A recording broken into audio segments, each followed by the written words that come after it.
dalam umur yang sekian pendeknya kita lalui di dunia, dia bisa kita panjangkan. Dengan apa? Dengan sebutan, dengan amal, dengan bekas tangan, dengan iman dan amal saleh.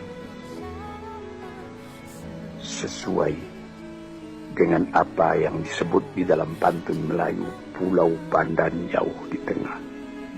Di balik pulau angsa dua, hancur badan di kandung tanah.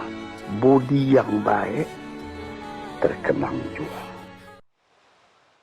Kembali lagi di Cahaya Hati Indonesia. Pemirsa, tadi kita sudah menyaksikan tayangan dan saatnya kita sekarang mendengarkan tausiah yang akan disampaikan oleh Ustadz Akmal Syafril. Assalamualaikum warahmatullahi wabarakatuh.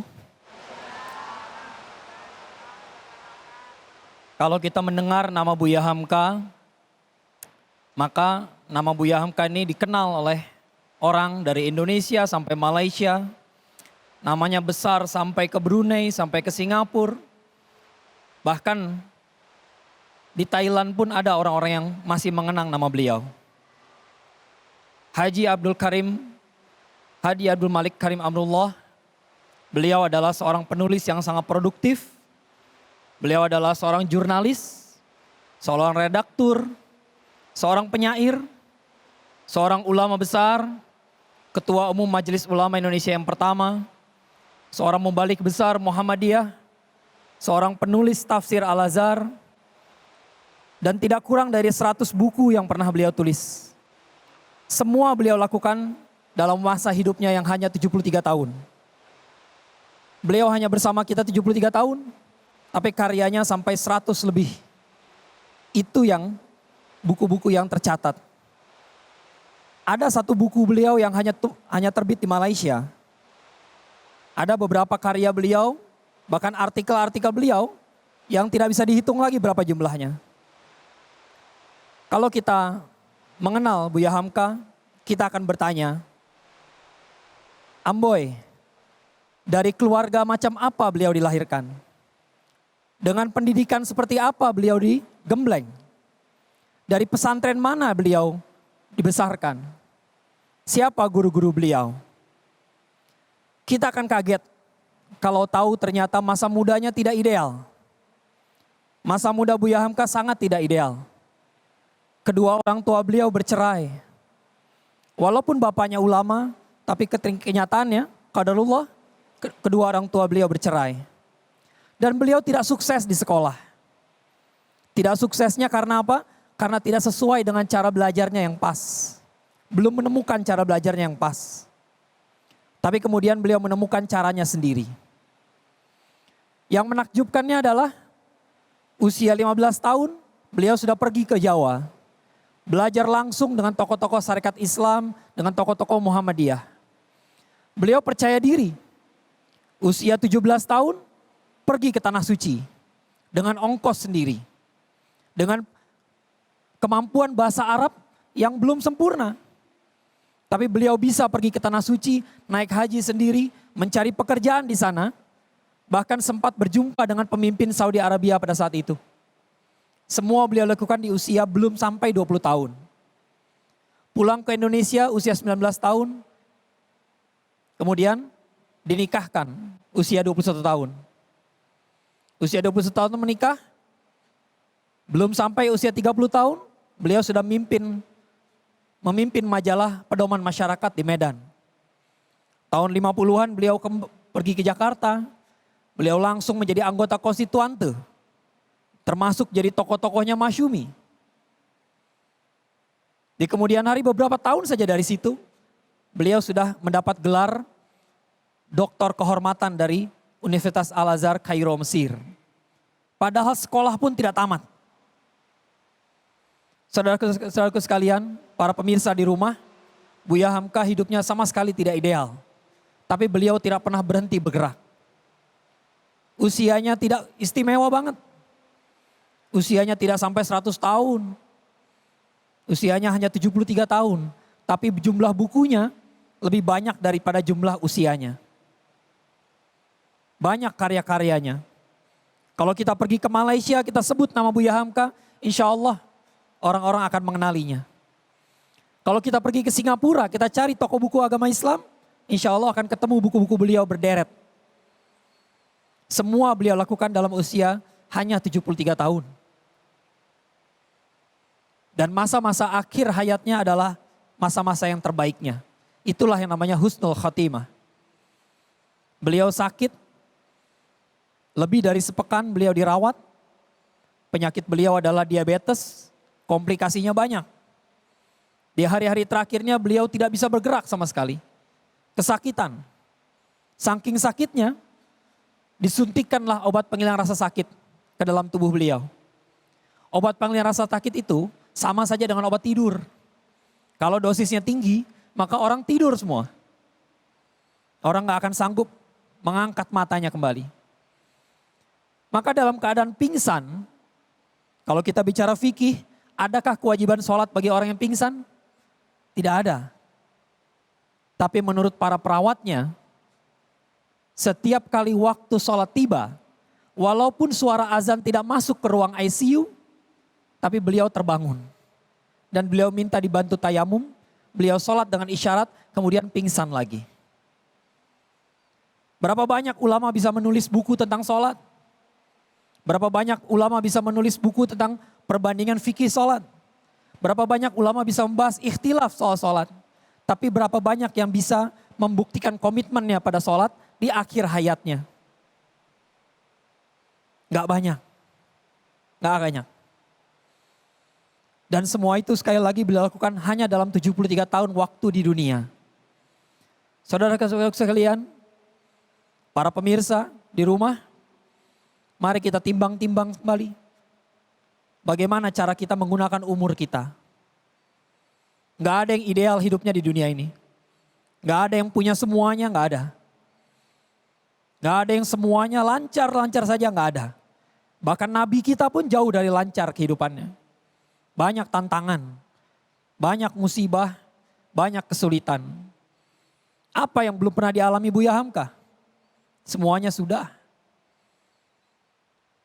Orang tuanya bercerai, pendidikannya gagal, diusir. Bisa dikatakan beliau pernah merasakan rasanya diusir, walaupun tidak diusir secara harfiah. Ya, tidak ada kata-kata diusir, tapi pernah beliau dimusuhi orang di Medan. Karena dianggap berkhianat kepada Jepang. Ya. Beliau pernah dianggap berkhianat kepada Indonesia dengan bekerja sama dengan Jepang. Beliau merasa sakit hati sekali difitnah orang di Medan. Pernah beliau merasakan itu. 2 tahun beliau di penjara tanpa pernah sekalipun diadili. Jadi kalau bicara kondisi ideal, gak ada kondisi ideal itu dalam hidup Buya Hamka. Tapi dalam 73 tahun, betapa besar berkah dari usia beliau. Hidup kita di dunia, kalau dibilang singkat ya singkat. Kalau dibilang singkat ya singkat. Kalau kita habiskan hidup kita di dunia hanya untuk duduk saja, merenungi nasib. Apalagi generasi rebahan ya. Apalagi kalau kita ikuti semangat kita untuk rebahan, keinginan kita untuk rebahan, istirahat. Kalau itu saja yang kita perbuat, maka betul usia kita sangat singkat. Gak seberapa dan gak banyak hasilnya. Tapi seperti yang saya katakan tadi, Buya Hamka ini selalu bergerak. Gak pernah diam. Tidak pernah diam. Ya. Beliau selalu menghadapi semua masalah yang beliau jumpai. Dan beliau gak pernah menyerah. Beliau gak pernah kecewa pada agama. Tidak pernah kecewa pada Islam. Usia 19 tahun beliau pergi ke Tanah Suci. Itu niatnya untuk melarikan diri. Karena mengalami konflik dengan lingkungannya. Dengan masyarakat sekitarnya. Beliau kecewa dengan masyarakatnya. Lalu beliau lari. Tapi larinya beliau ke Tanah Suci. Bayangkan kalau anak-anak muda semua mengikuti cara berpikir begitu. Selamat kita semua.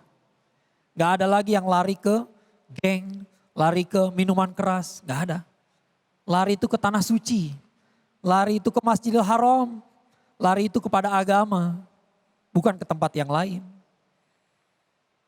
Buya Hamka adalah pribadi yang selalu bergerak, tidak pernah diam. Seperti air yang mengalir dari sungai, dari mata air di gunung sampai ke laut, gak pernah berhenti bergerak. Ada batu dia berbelok. Ada bendungan dia menggenang sampai ke atas sampai bisa dilewati bendungan itu. Atau kalau perlu sampai bendungannya jebol. Itulah Buya Hamka. Bahkan di penjara itu ketika beliau 2 tahun di penjara, beliau selesaikan tafsir Al-Azhar. Tidak kurang dari sekitar 27 juz. 27 juz tafsir diselesaikan di balik penjara. Apa yang kita perbuat selama kita di luar penjara? Saudara-saudaraku sekalian, umur kita telah Allah pastikan. Tapi keberkahannya tergantung sejauh cepat apa kita mau bergerak. Oleh karena itu jangan sia-siakan umur kita nggak tahu sisanya berapa. Gunakan sebaik-baiknya, teruslah bergerak. Makasih. Terima kasih, Masya Allah, Tabarakallah. Terima kasih kepada Guru Akmal yang telah memaparkan begitu luas. Karena setiap manusia mereka akan baik dengan amalnya. Khairunas anfa'uhum linnas. Sesaat lagi kita akan pada segmen berikutnya. Namun jangan kemana-mana, tetap di Cahaya Hati Indonesia. أعوذ بالله من الشيطان الرجيم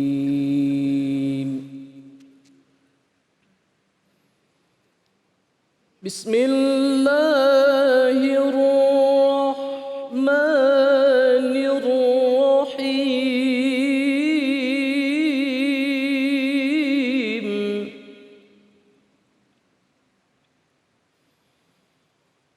عسى ربكم أن يرحمكم وإن عدتم عدنا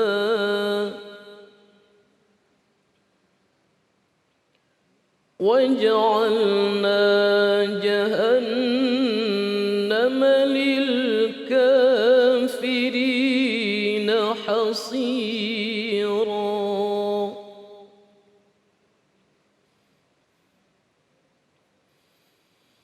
إن هذا القرآن يهدي للتي هي أقوم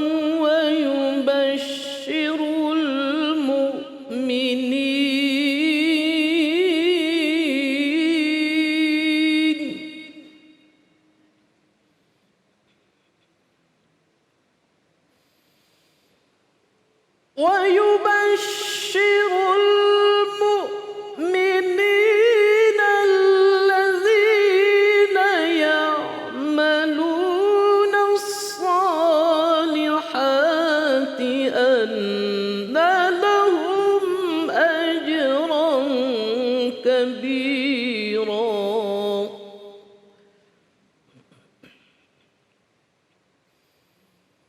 وأن الذين لا يؤمنون بالآخرة أعتدنا لهم عذابا أليما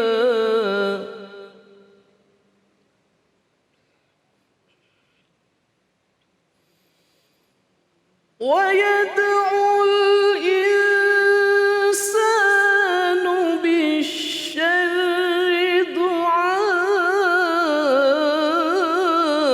دعاءه